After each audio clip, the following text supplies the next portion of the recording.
이봐, 살아봤어? 살아보기나 했어. 1970년대. 엄마, 연탄 한 장만 더 넣어주면 안 돼? 여러분, 이 말이 무슨 뜻인지 아시나요? 1970년대 겨울, 한 장의 연탄이 온 가족의 생사를 좌우하던 시절이 있었습니다. 지금은 상상도 할 수 없는 그 시절, 하지만 그때가 더 행복했다고 말하는 사람들이 있습니다. 대체 1970년대에는 무슨 일이 있었던 걸까요? 오늘 여러분께 들려드릴 이야기는 역사책에 나오지 않는 진짜 1970년대입니다. 이 영상 끝까지 보시면 왜 그 가난했던 시절을 사람들이 그리워하는지 이해하게 되실 겁니다. 새벽 5시, 아직 어둠이 가시지 않은 골목길. 연탄 들어갑니다. 이 소리가 들리면 온 동네가 깨어났습니다. 그런데 여기서 질문 하나 드릴게요. 연탄 배달 아저씨는 왜 새벽에만 올까요? 정답은 잠시 후에 말씀드리겠습니다. 먼저 알아야 할 게 있거든요. 1970년대 달동네, 비탈길을 따라 다닥다닥 붙은 집들. 우리 집은 72계단을 올라가야 나왔습니다. 매일 그 계단을 오르내리며 살았죠. 어머니는 연탄불을 피우는 달인이었습니다. 재를 털어내고 새 연탄을 올리고 부채로 바람을 넣는 그 모든 과정이 예술이었어요. 그런데 여기서 놀라운 사실. 연탄 한 장으로 24시간을 버텼다는 거 아세요? 비결이 뭐였을까요? 바로 불 관리였습니다. 낮에는 불을 약하게, 밤에는 재로 덮어서 보온하고 아침에 다시 살려내는. 지금의 에너지 절약보다 훨씬 과학적이었습니다. 아까 질문 기억나시죠? 왜 새벽에 배달했냐고요? 정답은 바로 낮에는 너무 더워서 연탄을 지고 계단을 오를 수 없었기 때문입니다. 여름이든 겨울이든 새벽 배달, 그게 유일한 방법이었죠. 아침밥상이 차려집니다. 된장찌개 한 그릇, 김치, 쌀밥. 그런데 이 쌀밥에도 비밀이 있습니다. 여러분, 1970년대에는 쌀밥을 매일 먹을 수 없었다는 거 알고 계셨나요? 정부에서 혼분식 장려라는 걸 했거든요. 쌀에 보리, 밀가루를 섞어 먹으라고 권장했습니다. 식당에서 쌀밥만 파는 날에는 단속반이 나왔어요. 그래서 어머니들은 쌀을 숨겨뒀습니다. 손님 올 때, 명절 때만 쌀밥을 지었죠. 자, 이제 밖으로 나가볼까요? 골목 입구에 있는 구멍가게. 여기에 충격적인 비밀이 하나 숨어 있습니다. 구멍가게는 단순한 가게가 아니었습니다. 첫째, 은행이었습니다. 외상장부에 적어두고 나중에 갚았어요. 둘째, 전화국이었습니다. 동네 공중전화가 여기 있었거든요. 셋째, 우체국이었습니다. 편지와 소포를 맡아뒀다가 전해줬죠. 넷째, 정보센터였습니다. 동네 모든 소식이 여기서 시작됐어요. 철순의 아들 대학 붙었대. 옆집 딸이 시집간대. 온 동네 뉴스가 여기서 퍼져나갔습니다. 그런데 더 놀라운 건 이겁니다. 구멍가게 할머니는 모든 아이들의 이름과 생일을 외우고 계셨어요. 민수야, 다음 주 내 생일이지. 뽑기 하나 서비스다. 지금의 빅데이터보다 정확했습니다. 인공지능도 필요 없었죠. 골목을 더 들어가면 이발소가 나옵니다. 여기서 퀴즈 하나. 1970년대 이발소에서 가장 인기 있던 헤어스타일은 뭘까요? 힌트를 드리자면 한 영화배우 때문에 남자들이 전부 이 스타일을 했습니다. 정답은 이소룡 스타일. 정수리를 남기고 옆을 짧게 자른 스타일이었죠. 이발소마다 이소룡 포스터가 붙어 있었습니다. 아저씨, 이소룡처럼 깎아주세요. 그게 1970년대 남자들의 표준 멘트였습니다. 겨울거리에는 특별한 간식이 있었습니다. 군고구마 장수의 리어카에서 나는 그 냄새, 50m 밖에서도 맡을 수 있었어요. 그런데 여기 충격적인 사실 하나. 군고구마 한 개 값이 50원이었는데 그게 당시 짜장면 한 그릇 값이었다는 거 알고 계셨나요? 지금으로 치면 10,000원짜리 고구마였던 거죠. 그래도 우리는 사 먹었습니다. 그만큼 소중한 간식이었거든요.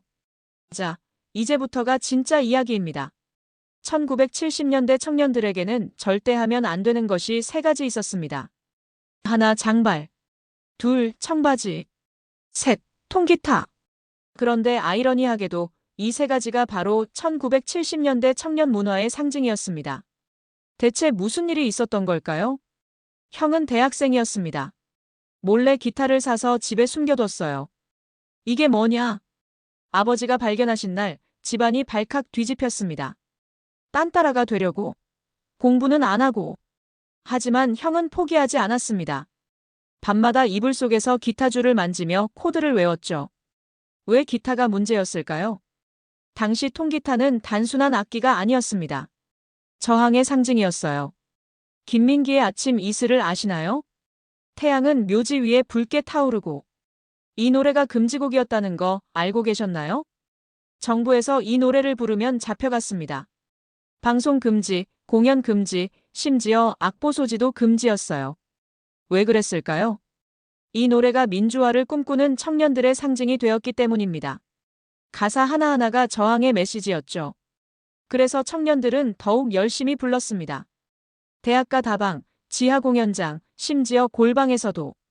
단속반이 올까봐 두려워하면서도 그들은 노래했습니다. 우리가 잘못된 거야? 노래 부르는 게 죄야?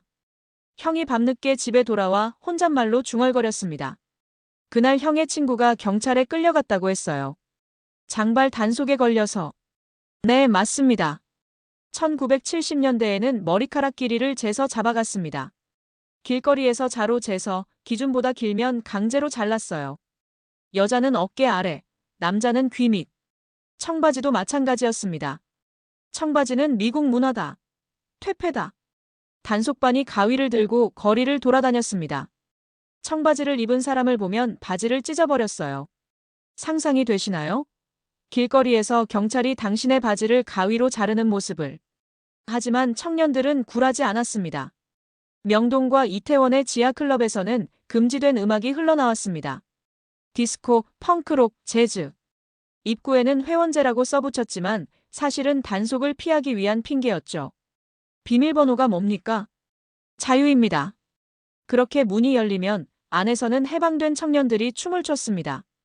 자, 이제 여러분께 충격적인 사실을 하나 알려드리겠습니다. 1970년대 아이들은 학교보다 건설 현장에서 더 많은 시간을 보냈습니다. 뭐라고요? 아동노동? 아닙니다. 놀이터로 쓴 겁니다. 당시 서울은 개발붐이었습니다. 곳곳에 건물이 올라갔죠. 그 현장이 우리의 놀이터였어요. 철근 사이를 뛰어다니고 시멘트 자루로 미끄럼틀을 만들고 모래더미에서 전쟁놀이를 했습니다. 지금 생각하면 아찔합니다. 추락사고, 철근에 찔리는 사고, 무너지는 사고. 실제로 다치는 아이들이 있었어요. 그래도 우리는 갔습니다. 다음 날도 그 다음 날도. 위험하니까 재밌는 거야. 그게 당시 아이들의 논리였습니다. 학교 놀이터는 어땠을까요? 더 위험했습니다. 녹슨 철봉은 기본이었고 삐걱거리는 그네는 언제 끊어질지 모르는 상태였어요. 미끄럼틀은 여름에 뜨거워서 화상을 입었고 겨울에는 얼어서 미끄러워 넘어졌습니다. 그런데 신기한 게 뭔지 아세요? 그렇게 위험한데도 큰 사고는 별로 없었습니다. 왜 그랬을까요? 아이들이 스스로 위험을 판단할 줄 알았기 때문입니다. 여기는 위험해. 조심해야 돼. 이건 괜찮아. 내가 먼저 해볼게. 아이들끼리 경고하고 서로 도왔습니다. 지금처럼 부모가 24시간 지켜보지 않았지만 오히려 아이들이 더 조심했어요. 클로버 문고 기억하시나요? 한 권에 100원 하던 이 책이 우리의 전부였습니다. 새 책 샀어? 응. 너 다 읽으면 빌려줘. 책 한 권이 온 반을 돌았습니다. 표지가 떨어지고 페이지가 찢어질 때까지. 그런데 여기 놀라운 통계가 있습니다. 1970년대 아이들의 독서량이 지금의 3배였다는 사실 알고 계셨나요? 텔레비전이 귀했고 스마트폰이 없었으니 당연한 결과였죠. 가을 운동회를 기억합니다. 빨간 모자의 백군, 흰 모자의 홍군. 필승, 백군. 이겨라, 홍군. 목이 쉬도록 응원했습니다. 점심시간이면 온 가족이 모였어요. 어머니가 싼 김밥, 아버지가 사온 사이다. 그 김밥이 지금의 어떤 고급 요리보다 맛있었습니다. 왜 그랬을까요? 답은 간단합니다. 가족이 함께였으니까요. 해가 집니다. 골목마다 호롱불이 켜지기 시작합니다. 1975년 어느 날 우리 집에 기적이 일어났습니다. 얘들아, 텔레비전 온다. 온 동네가 떠들썩했습니다. 아이들은 학교에서 돌아오자마자 우리 집으로 몰려들었어요. 흑백 텔레비전 한 대. 지금의 75인치 OLED TV보다 귀했습니다. 첫 방송은 수사반장이었습니다. 최불암 선배가 범인을 쫓는 장면에서 우리 집 거실은 숨소리 하나 들리지 않았어요. 25명이 넘는 사람들이 숨죽이며 봤습니다. 범인이 잡히자 모두가 박수를 쳤습니다. 잡았다. 잡았어. 지금 생각하면 우스운 광경이지만 그때는 진심이었습니다.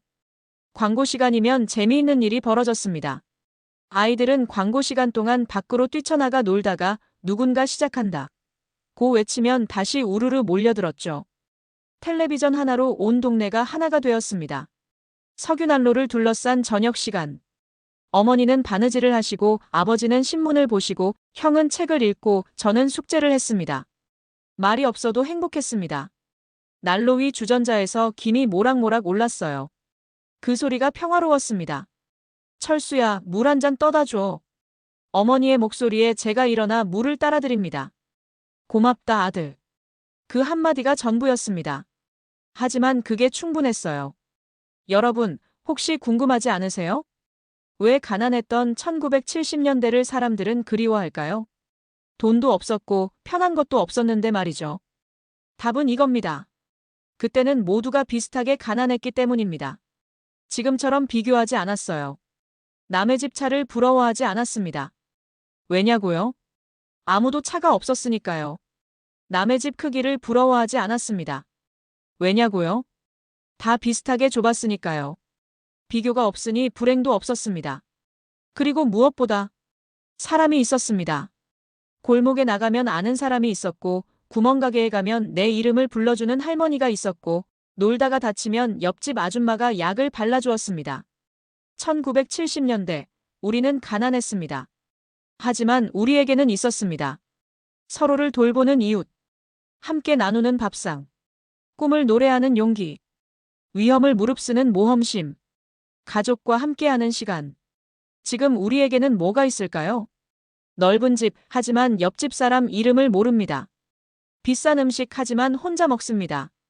자유로운 표현, 하지만 아무도 듣지 않습니다. 안전한 놀이터, 하지만 아이들이 없습니다. 큰 텔레비전, 하지만 각자 방에서 핸드폰을 봅니다. 무엇이 더 행복한 삶일까요? 이 질문에 대한 답은 여러분이 찾으셔야 합니다.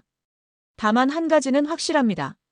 1970년대를 살았던 사람들은 그 시절이 가난했지만 불행하지 않았다고 말합니다.